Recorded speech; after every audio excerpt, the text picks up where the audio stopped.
I've spent 30 years traveling through ashrams in India, meditation centers in California, and physics departments across 3 continents. And I've noticed something peculiar. The same words appear in all 3 places: observer, consciousness, reality creation, quantum. But here's what troubles me. These words mean entirely different things depending on which door you walk through. In the physics lab, observer means a measuring device. In the self-help seminar, it means your thoughts literally creating your bank account. Somewhere between the laboratory and the bookstore, quantum mechanics stopped being a mathematical framework for describing subatomic behavior and became a cosmic permission slip for magical thinking. I'm Adrian Vale, and I've made a career of standing at crossroads between science and spirituality, between skepticism and wonder, between what we wish were true and what actually is. Today I want to talk about one of the most successful intellectual heists in modern history: how quantum mechanics was kidnapped, dressed up in mystical robes, and sold back to us as proof that we create our own reality. This isn't a hit piece on spirituality. I've had profound experiences in meditation. I've felt the dissolution of self that mystics describe. But I've also learned that the deepest truths don't need to be dressed up in borrowed scientific clothing. In fact, when we do that, we lose both the science and the spirituality. So let's begin where this confusion started, in the genuinely bizarre world of quantum mechanics itself. In the early 20th century, physicists discovered something unsettling. At the smallest scales of reality, particles don't behave like tiny billiard balls. They behave like, well, we still don't have a perfect analogy, and that's part of the problem. Let me give you the famous example, the double-slit experiment. When you fire electrons through 2 slits toward a screen, they create an interference pattern, like waves overlapping. But here's the strange part: even if you fire electrons one at a time, the pattern still builds up.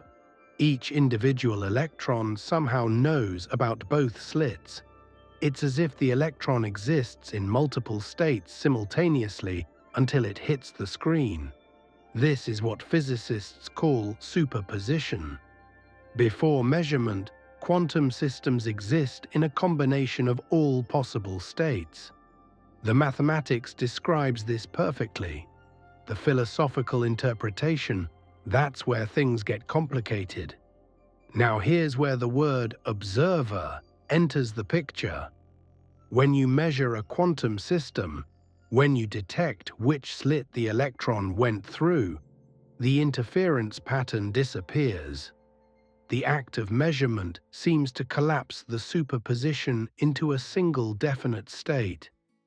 Early quantum pioneers like Werner Heisenberg and Niels Bohr wrestled with what this meant. Some of their language was admittedly provocative. Heisenberg wrote about how the observer is inextricably involved in the outcome. This was a genuine revolution in physics, the end of the idea that we can observe nature without affecting it. But, and this is crucial, observer in quantum mechanics doesn't mean consciousness. It means any interaction that extracts information from a system. A photon detector is an observer. A particle of dust is an observer. The thermometer in your room is constantly observing air molecules. No consciousness required. The many worlds interpretation proposed by Hugh Everett in 1957 took a different approach. It suggested that all possible outcomes of quantum measurements actually occur, but in separate branching universes. You measure an electron's spin. In one universe it's up, in another it's down. Both versions of you exist, each seeing one outcome. This sounds like science fiction, and many physicists reject it. But here's what's important. Even in many worlds, you don't control which branch you experience. You don't create reality with your thoughts. The branching happens automatically, deterministically, according to the mathematics. You're just along for the ride. These interpretations, Copenhagen, many worlds, and several others, are attempts to understand what the mathematics is telling us about reality. They're deeply strange, genuinely counterintuitive, and hotly debated among physicists. But none, suggest that human consciousness creates reality in any practical sense, or that you can manifest a parking space by thinking quantum thoughts. So how did we get from measurement affects quantum systems to your thoughts create your reality? The bridge was built gradually, starting in the 1970s and accelerating through the New Age movement. Books like The Tao of Physics and The Dancing Wu Li Masters drew parallels between quantum mechanics and Eastern mysticism. Some of these parallels were interesting as metaphors. The problem came when metaphor hardened into literal claim. By the time we reached 2006 and the film The Secret, the transformation was complete. Quantum mechanics had become the law of attraction. The idea that positive thoughts literally attract positive outcomes through some kind of quantum resonance. The film featured several people with physics credentials making extraordinary claims. That observation creates reality. That consciousness is the ground of all being. That quantum mechanics proves we're all connected in a cosmic web of manifestation. Let me be clear. Some of these ideas might be true in some philosophical or spiritual sense, but they're not what quantum mechanics says. They're not supported by the equations, the experiments, or the consensus of physicists who actually work in the field. I've met some of the people involved in this movement. Many are sincere. They've had genuine experiences of synchronicity, of intention seemingly manifesting results. I don't dismiss those experiences, but here's what troubles me. When you claim quantum mechanics as your evidence, you're making a testable scientific claim, and that claim fails every test. If consciousness collapsed quantum wave functions in a way that could be directed by intention, we could demonstrate it. We could have people mentally influence quantum random number generators better than chance. Experiments have been done, millions of trials. The results? Nothing beyond statistical noise, no effect. If thoughts attracted circumstances through quantum entanglement, we'd see correlations in the data. We don't. The universe at our scale remains stubbornly classical. Your thoughts about money don't quantum entangle with your bank account. The real damage isn't just to science, it's to the people who believe these claims. I've counseled people who blamed themselves for their cancer because they didn't manifest health properly. I've met people who went bankrupt following quantum abundance programs. The cruelty of this worldview, when taken to its logical conclusion, is that all suffering becomes self-inflicted through insufficient positive thinking. This is victim blaming dressed up in scientific language. And it's particularly insidious because it sounds so empowering at first. You create your reality. But empowerment that's based on a false model of how reality works isn't empowerment. It's a setup for disillusionment. But here's the question that interests me most as a philosopher. Why? Why has quantum mysticism been so successful? Why do millions of intelligent people embrace these ideas despite the lack of evidence? I think the answer tells us something profound about the human condition in the early 21st century. First, there's the appeal of agency. We live in a world that often feels chaotic and beyond our control. Economic forces, political systems, random accidents, genetic predispositions. So much of life seems to happen to us rather than because of us.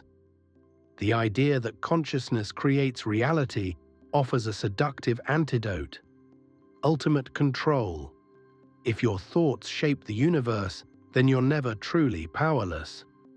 This is especially appealing in cultures that valorize individual achievement.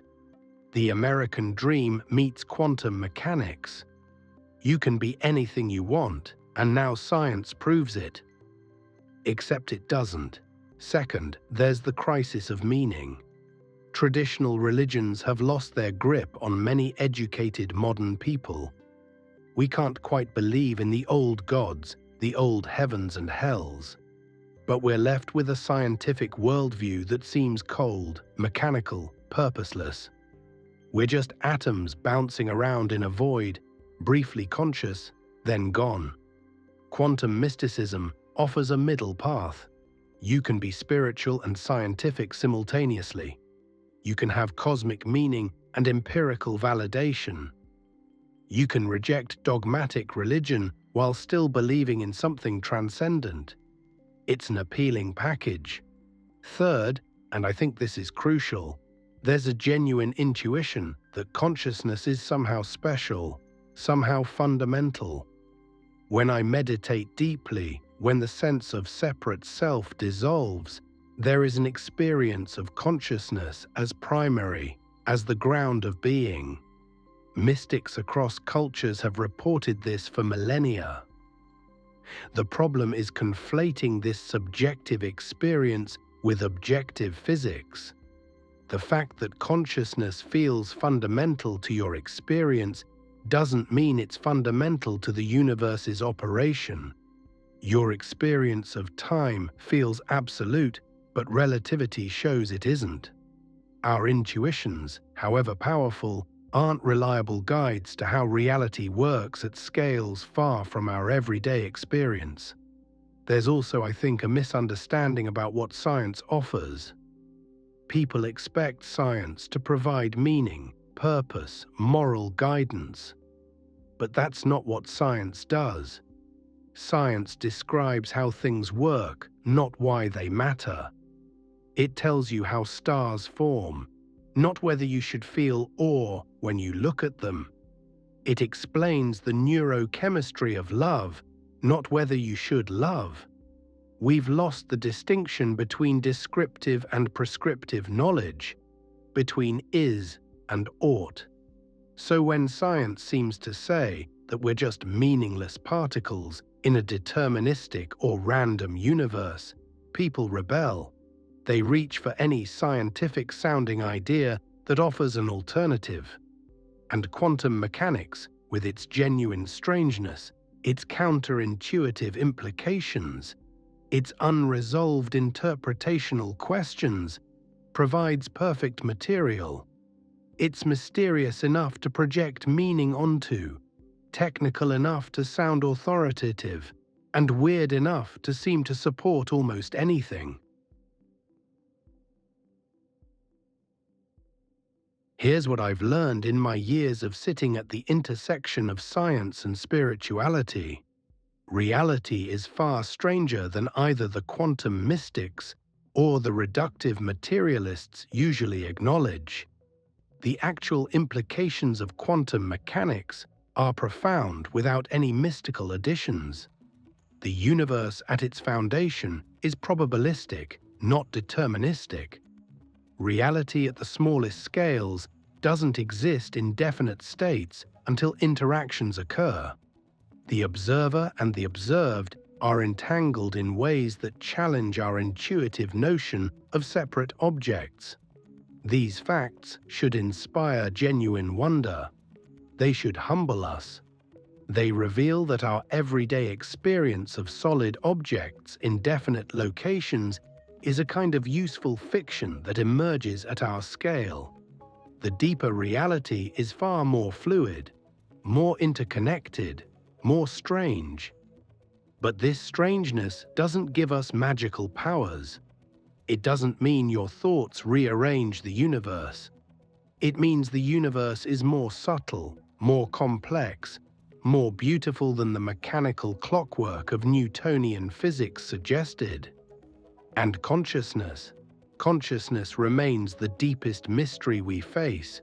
We don't know how subjective experience arises from objective matter. We don't know why there's something it's like to be you. This is called the hard problem of consciousness, and it's genuinely hard. No one has solved it. But not knowing something doesn't mean we can fill the gap with whatever we want. We don't understand consciousness doesn't equal, therefore consciousness creates reality through quantum mechanics. That's a logical leap across a canyon of missing evidence. What I've come to believe is this: we can hold multiple truths simultaneously.